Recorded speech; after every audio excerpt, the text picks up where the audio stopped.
So in the lab, we're really interested in understanding how aberrant signaling collaborate with chromatin landscape to drive disease pathogenesis. We're also interested in how defects in the chromatin can potentially shape the oncogenic transformation, cancer pathogenesis, and also therapeutic responses. One of the model systems we're really keen to work on is called MPNST, and it's probably a disease familiar to many of you, and it's an aggressive type of soft tissue sarcoma, preferentially affecting adolescents and young adults. About 50% of them are associated with type 1 neurofibromatosis, and they can also occur spontaneously as well as associated with prior radiotherapy.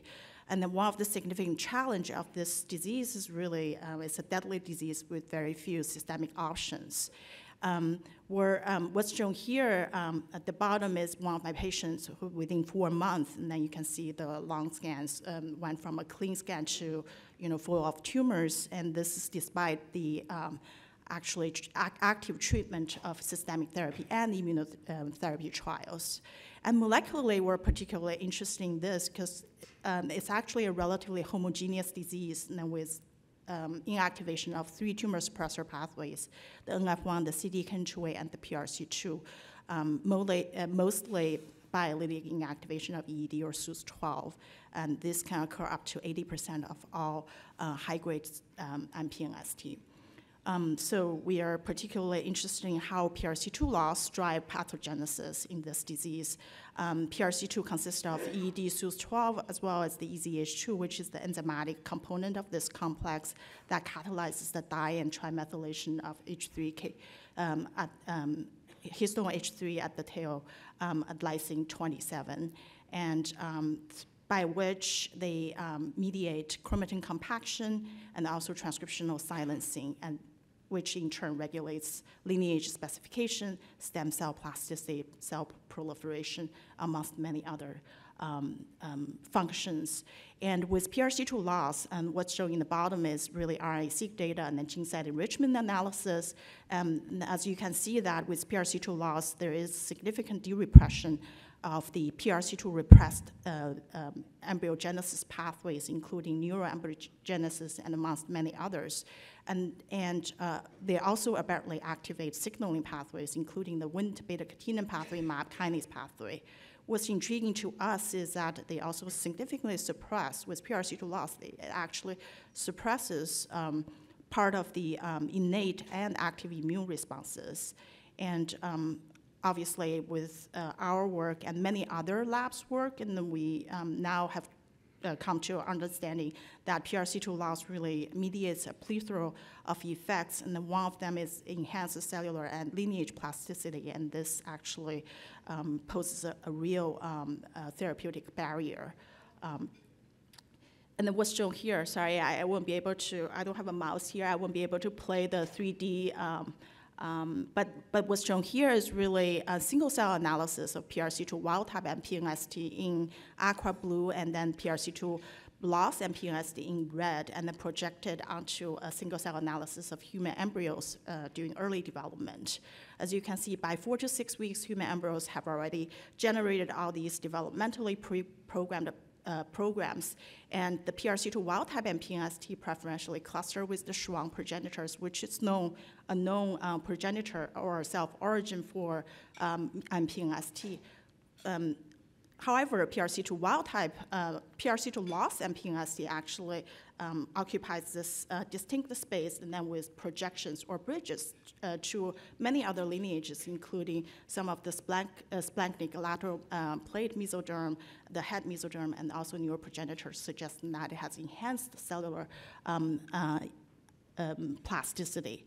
That's very, actually, it's being very difficult to target PRC2 loss with targeted therapy because of this plasticity. And then what's shown here is really just some appreciations of when PRC2 is lost, it really drives an immune desert phenotype. And then we see loss of all subclasses of immune infiltrates.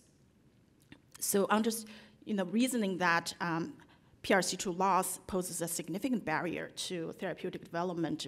A number of years ago, Amish took an unbiased approach and then did an RNAi screen and then asked, what are the epigenetic factors that may pose a synthetic lethality with PRC2 loss. And then he identified DNMT1 as the top candidate when comparing PRC2 loss versus PRC2 wild type MPNST cells. And then we can validate this using alternative hairpins, but also we can validate this using two DMT inhibitors, decitabine, which is a pan-DMT inhibitor, and then also GSK862, which is a DMT1 specific inhibitor. As you can see here, in different model systems, the PRC2 loss MPNST cells are exquisitely sensitive to DMT inhibitors. And this is true in vivo as well, both in cell line-derived xenograft models as well as in PDX models. And then what are the mechanisms? And in the interest of time, I'm just going to summarize what we found. We have done RNA-seq, gene set enrichment analysis, chip sequencing, bisulfite sequencing. So what we have learned is that DNA methylation actually restricts the transcription of a subset of PRC2 regulated genes. And many of them are involved in different development programs, but then a particular subset of these genes are actually retrotransposons, which is shown here. So if you focus on the combo, then these are the LTRs, the signs and lines are the main subclasses of repetitive elements, and then they are significantly upregulated when PRC2 is lost, and then with DMT1 or pan-DMT inhibitor treatment. This is not only an increase in quantity, but also in quality. In the interest of time, I'm not showing the data, but the quality of these derepressed retrotransposons have enhanced activity of forming, or enhanced activity, quality of forming these double-stranded RNA.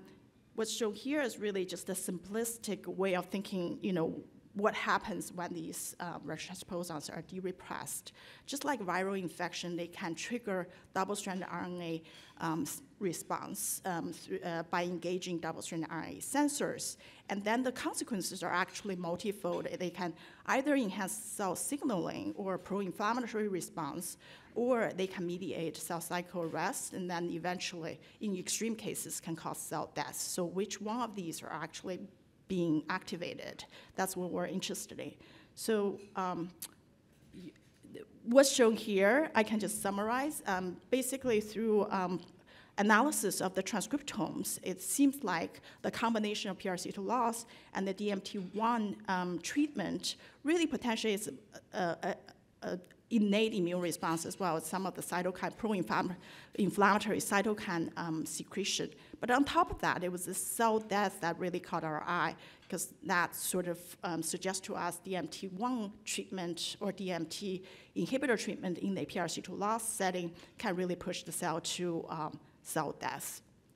So we can confirm this by assay for apoptosis. As you can see with the PRC2 loss, the PAN and the decitabine, both of the decitabine and GSK862 can significantly enhance apoptosis compared to controls. We can corroborate this in other isogenic systems, either with a knockout of SUS12 or restoration of SUS12 in a naturally PRC2 loss MPNST cell line.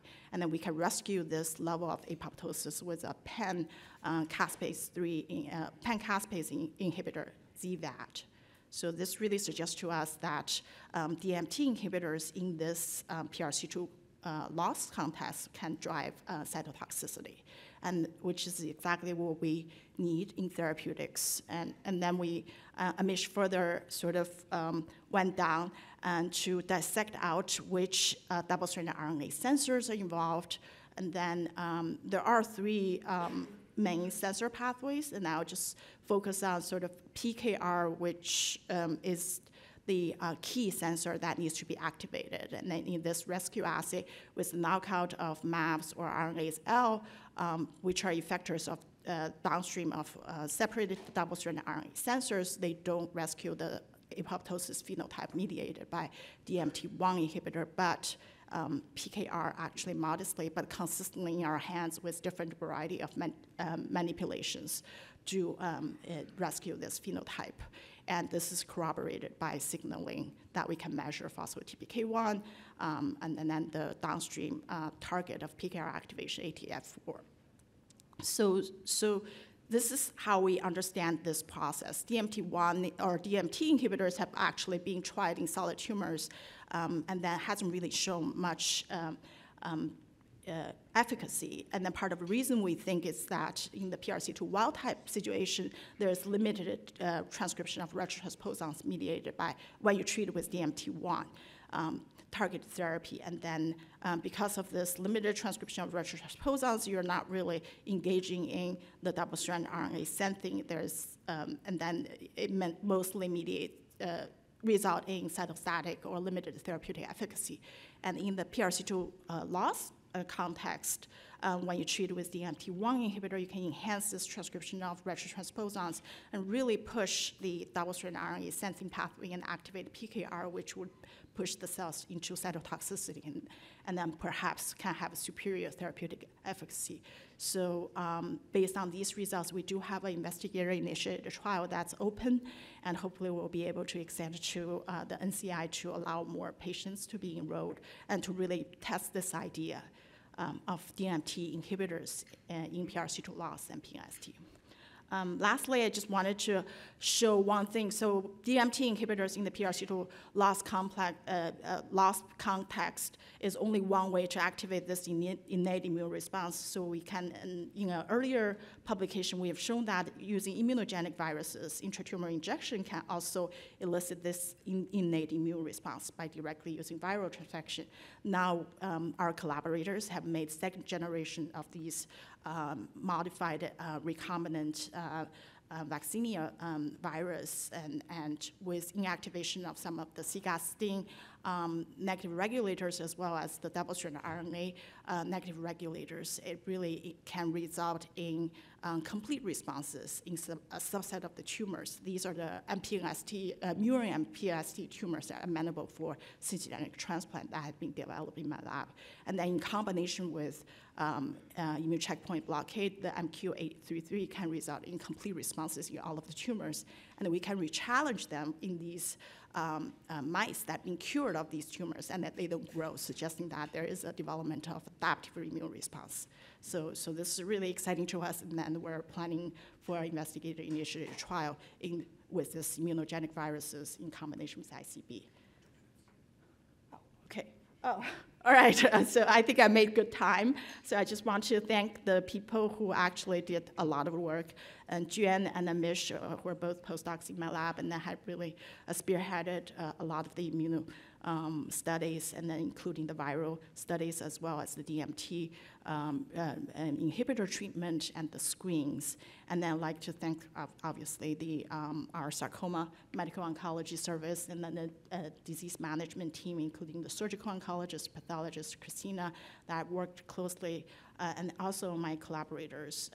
Many of them have been instrumental in helping us to continue to investigate this along the pathways. And these are my funding source.